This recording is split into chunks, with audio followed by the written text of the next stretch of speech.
천혜자 씨, 당신을 정다정 씨 납치 혐의로 긴급 체포합니다. 세라나, 아니 이게 어떻게 된 거야? 천 실장이 부대표를 납치하다니. 어떻게 된 거냐고. 할머니, 경찰 쪽에서 아마 착오가 있었나 봐요. 금방 풀려날 테니까 너무 걱정하지 마세요. 아니요, 아마 금방 못 풀려날 겁니다. 강세란 씨, 당신이 섭외했던 최영식도 지금쯤 체포돼서 경찰서 유치장에 있을 거예요. 강세란 당신도 조만간 체포될 겁니다. 단단히 각오하시는 게 좋을 거예요. 왕유한은 강세란과 천혜자에게 천벌을 내리기 위해 이미 모든 조사를 마친 상태였어요. 경찰 쪽에서 이렇게 자신있게 천혜자를 체포했던 이유는 왕유한이 사건의 증거인 CCTV를 경찰에 제출했기 때문이었습니다. 게다가 이것뿐만 아니라 최영식이 정다정을 납치했던 대포택시를 인적이 드문 곳에 버리는 모습까지 확보했던 것도 왕유한이었는데요. 강세란의 경우 환자로 위장하여 천혜자를 데리고 병원으로 들어가는 모습만 있어서 곧바로 체포할 수는 없는 상황이었지만 처음 사건을 계획한 사람이 강세란인 이상 강세란의 범행이 밝혀지는 건 시간 문제이기 때문에 조만간 강세란도 수갑을 차고 경찰서에 끌려갈 것으로 보입니다. 정다정이 위기에 처할 때마다 극적으로 도움을 주는 왕유한인데요. 아마 왕유한은 자신이 소중하게 생각하는 정다정을 영원히 보지 못할 수도 있었던 이번 사건을 계기로 더 이상 강세란에게 어떠한 관용도 베풀지 않으리라고 마음속으로 굳게 다짐했던 것 같아요. 사랑하는 아버지와 어머니를 허무하게 잃으면서 소중한 사람을 떠나보내는 것이 얼마나 괴로운 일인지 너무나 잘 알고 있는 왕유한이니까요. 다음 주에 방송되는 예고편을 보니 왕유한이 정다정에게 꽃을 선물하는 것 같은데 조만간 굳게 닫혔던 정다정도 왕유한에게 마음을 열게 될 것 같습니다. 물론 강세란에게 복수를 하는 것이 그 어떤 것보다 우선이기 때문에 계약 결혼을 하는 식으로 왕유한과 파트너 관계를 유지하게 되겠죠. 이로써 정다정의 두 번째 남편은 왕제국이나 왕지훈이 아니라 왕유한이 될 가능성이 높아졌다고 봐야겠는데요. 그런데 엄마인 천혜자가 체포됐다는 소식보다 강세란에게 더더욱 안 좋은 소식은 따로 있었던 것 같아요. 아마도 그것은 경찰에 체포된 최영식이 모든 진실을 풀어버릴지도 모른다는 것이겠죠. 최영식이 얼마나 간제비 같은 인물인지 다들 잘 알고 계시잖아요. 이미 불법 도박으로 여러 차례 재판을 받았던 최영식인데 만약 여기서 대포 차량과 납치 혐의까지 추가된다면 꼼짝없이 실형을 살게 되는 것이고 상황이 이렇게 흘러간다면 최영식이 강세란을 가만히 놔둘 리가 없을 것입니다. 당장 유치장에서 자신을 꺼내지 않으면 모든 진실을 풀어버리겠다고 강세란을 협박하게 되겠죠. 아시다시피 최영식은 그저 돈을 보고 강세란을 돕고 있는 것이지 절대 가까운 친척이라는 이유나 인간적인 의리로 돕고 있는 것이 아니에요. 일전에도 돈을 주면서 회유하는 왕유한에게 홀랑 넘어가서 창고를 잠근 범인이 강세란이라는 사실을 그대로 풀어버렸었는데요. 그런데 과연 이번에는 다를까요? 아마 이번에도 역시 자신을 풀어달라고 노발대발 난리를 치면서 강세란의 비밀을 모두 폭로하겠다고 생쇼를 벌이겠죠. 그렇기 때문에 지금 강세란은 더더욱 머리가 아플 수밖에 없을 것입니다. 빨리 두 사람을 꺼내긴 꺼내야 하는데 돈으로 해결할 수 있는 문제도 아니고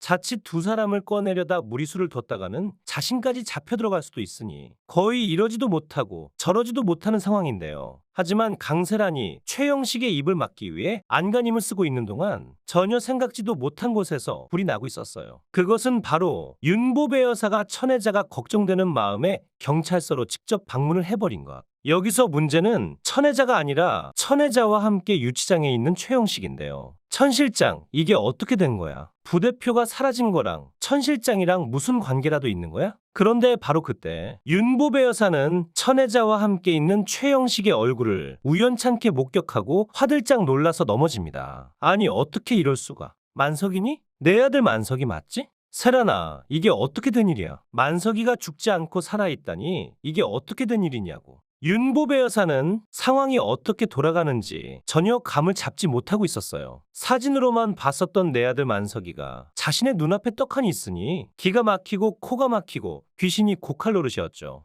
하지만 정신을 차리고 제대로 다시 봐도 눈앞에 있는 사람은 영락없는 아들 만석이의 얼굴이었습니다. 강세란과 최영식은 순간적으로 너무 당황스러워서 할 말을 잃어버릴 수밖에 없었어요. 둘 다 너무 멀리 와버려서 이제 와서 진실을 말할 수도 없고 괜히 쓸데없는 말을 꺼내서 정체가 들통날까봐 꿀먹은 벙어리처럼 눈만 깜빡이면서 눈치를 살피기 바빴는데요. 하지만 강세란이 우물쭈물 머뭇거리고 있는 사이 저승사자 왕요한이 경찰서로 들어섭니다. 요한아, 내 아들이 살아있었어. 내 아들 만석이가 살아있었다고. 여사님, 그게 무슨 말씀이세요? 이 사람은 강만석 씨가 아니라 최용식 씨예요. 아니야, 그럴 리가 없어. 분명히 만석이랑 얼굴이 똑같아. 머리 회전이 빨랐던 왕요한은 그 순간 모든 상황을 눈치챘습니다. 그동안 사채업자도 아닌 최용식이 왜 그렇게 보배전까지 찾아와서 강세란을 압박했던 것인지, 왜 그렇게 강세란의 범행을 도왔던 것인지 전부 납득이 될 수밖에 없었어요. 윤보배 여사도 바보가 아니었기 때문에 뭔가 이상하다는 사실을 그제서야 알게 된 것이죠. 세란아, 이 사람 누구야? 만석이 아니지? 당장 말 못해? 결국 윤보배 여사는 곧바로 강세란과 자신의 유전자 검사를 다시 의뢰하게 됩니다. 자신이 출산한 건 아들 한 명이지 쌍둥이 아들 두 명이 아니었기 때문에 어쩌면 강만석이 자신의 아들이 아닐지도 모른다는 생각에 심장이 아파올 지경이었죠. 그동안 강세란이 했던 거짓말을 셀 수 없을 만큼 목격했던 윤보배 여사는 이번에야말로 확실히 진실을 파악하기 위해 보배정이 아닌 자신의 이메일로 검사 결과를 받기로 하는데요. 결과는 당연히 0.00001% 일치였죠. 한마디로 강세란이 가짜 손녀라는 것이 증명된 것. 윤보배 여사는 불일치라고 적혀있는 유전자 검사 결과를 보고 너무 큰 충격을 받은 나머지 실신하여 쓰러지고 맙니다. 그렇게 그리워했던 아들을 찾았다며 너무 기뻐했던 윤보배 여사잖아요. 강세란과 천혜자가 아들의 가족인 줄 알고 있는 정 없는 정 다 줬던 윤보배 여사였는데 모든 것이 강세란과 천혜자의 발칙한 거짓말이었으니 충격이 이루 말할 수가 없겠죠. 그렇게 시간이 지나서